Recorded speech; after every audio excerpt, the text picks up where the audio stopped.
We've been developing proto lightsabers for over 7 years now, with 7 iterations, each being better than the last. But today, it's time to cut the cord.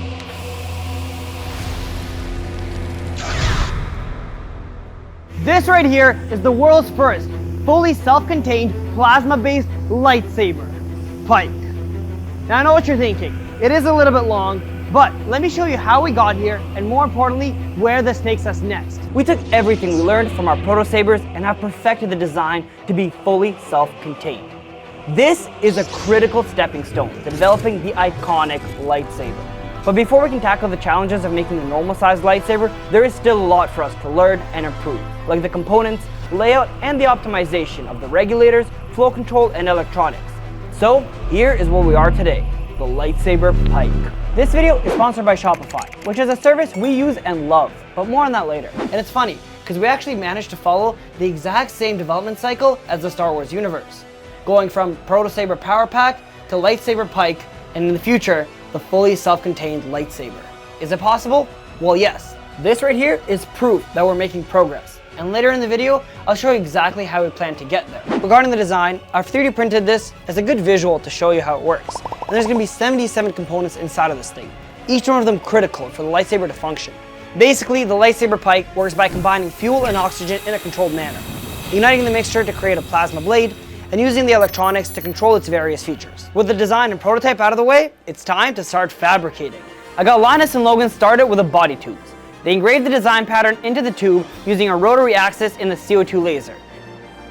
It looks pretty good. And this allowed them to drill and cut the shapes accurately.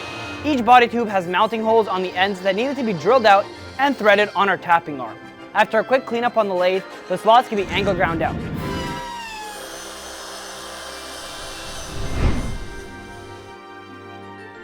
The slot trays were then bent to shape and welded on to finalize our body tube.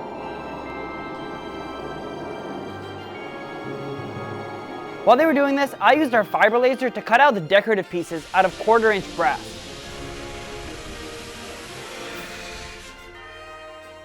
Linus, we're making 18 more of those. We're making what? Oh, These needed to be cleaned up and polished.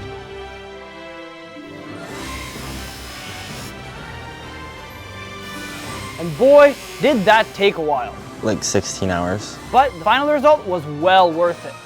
With the stainless and brass completed, it was time to move on to the carbon fiber tube, which Linus quickly cut the shape and fitted together. In the meantime, I started working on the custom brass fittings to put the fuel system together. Each piece was precisely aligned and soldered together, leaving us with a super compact fuel controller. While Bogdan works on building the lightsaber Pike, I want to show you guys what I've been working on for the past year. I've been really passionate about building products for Hacksmith.store and especially our new line of Hacksmith tools.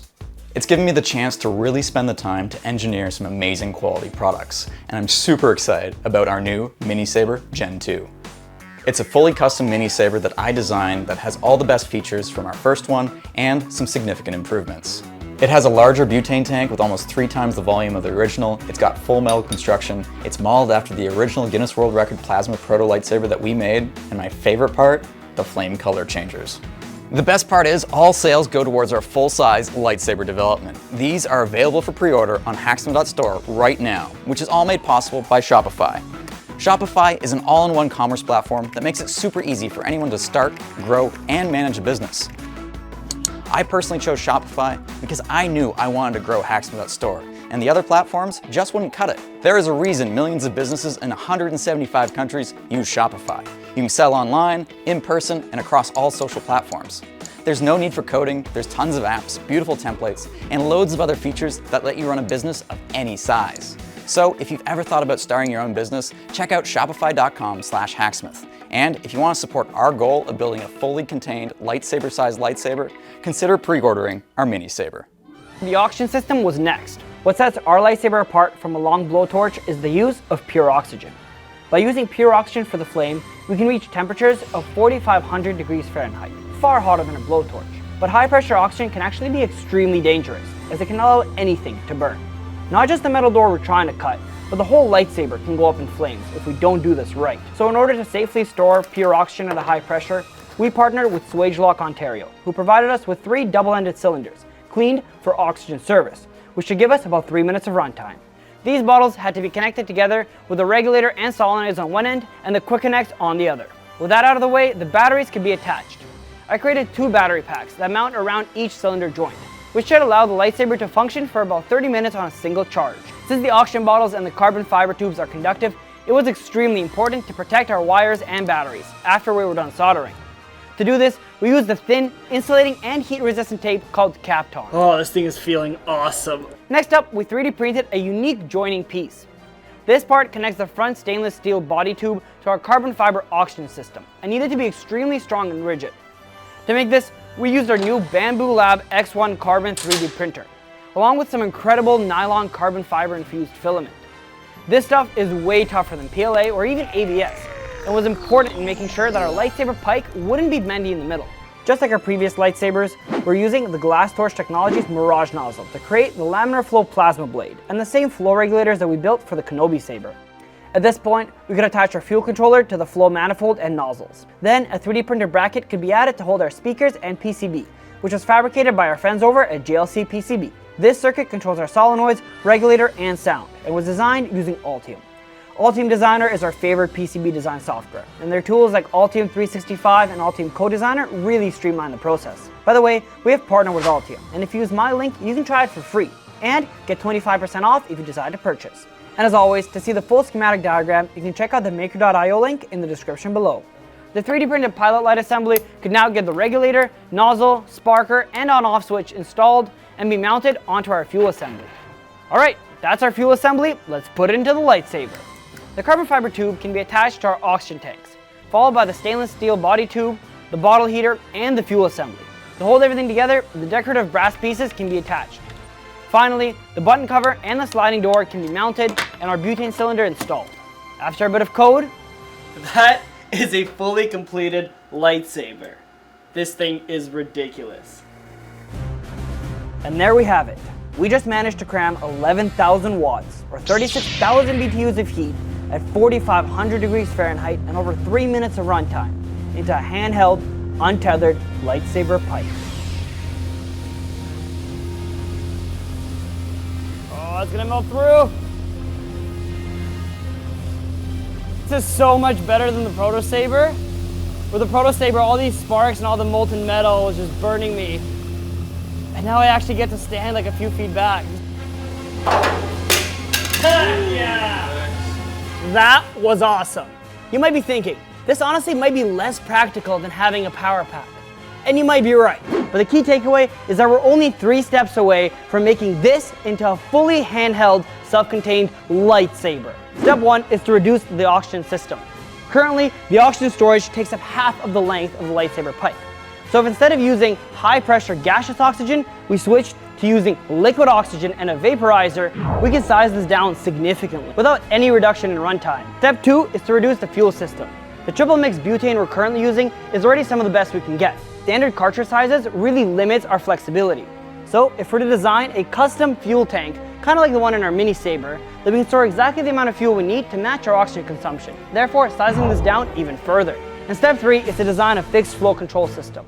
Our Kenobi flow controller is still pretty long, and by determining the precise flow of each nozzle stage, we can theoretically size it down even further. And while we lose the ability to adjust our lightsaber flame, it means it will always have the longest flame possible in the smallest form factor. Just these 3 steps can take our 6-foot lightsaber pike and make it under 2 feet long, creating the world's first fully self-contained plasma-based lightsaber. That's no moon! I got this with my Han Solo blaster. You missed. Blasters are so clumsy. Lightsabers are a far more elegant weapon. Wow.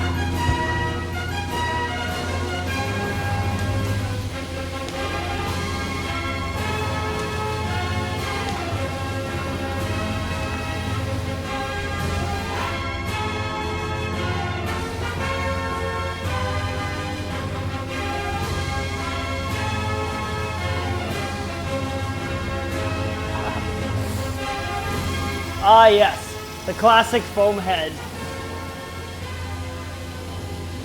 Oh, it's so bright.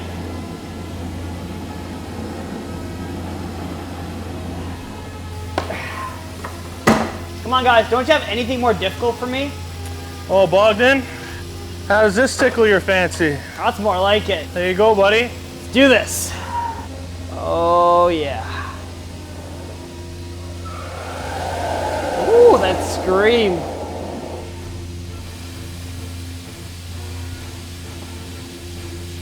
Whew, and that just melt away.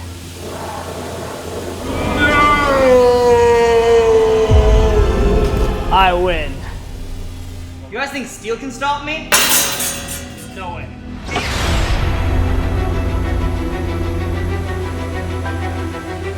No match.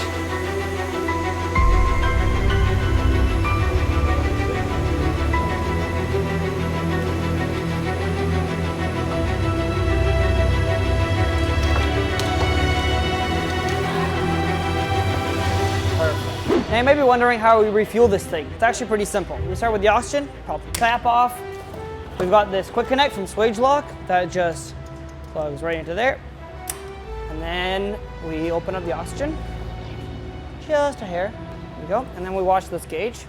And then we close this tank, purge the line. And then we disconnect our quick connect. And for the fuel, we've got this awesome sliding door mechanism. Sliding door opens, full tank comes out, change our O-ring, new tank goes in, door closes. And that's it. In under a minute, that's how you refuel a lightsaber. All right, and for the finale, we've got a chain and some explosions, because we know you love explosions.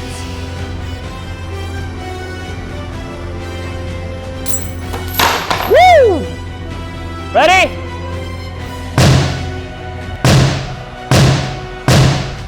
Woo! Heck yeah, I love this thing. It took us nearly 7 years to get to this point, and probably close to $500,000 in that time. And while we couldn't have done it without you guys, our viewers, the road that lies ahead is extremely dangerous, time-consuming, and expensive. The next changes are literally rocket science. We decided to run a fundraising campaign at Hacksmith.store to help reach our goal of making a cordless lightsaber-sized lightsaber. Your support will accelerate our progress and goal of having real-life lightsabers. But don't worry, we haven't come to you with empty hands asking for your support. In secret, we've spent the past year and a half developing the next generation of our mini saber based on our original proto lightsaber, and it is an amazing product that we know you'll love. And you'll be getting one with your support of our campaign. And if you want to be a part of history, you can do so today. Check it out at Hacksmith.store, and thank you for helping us make lightsabers real.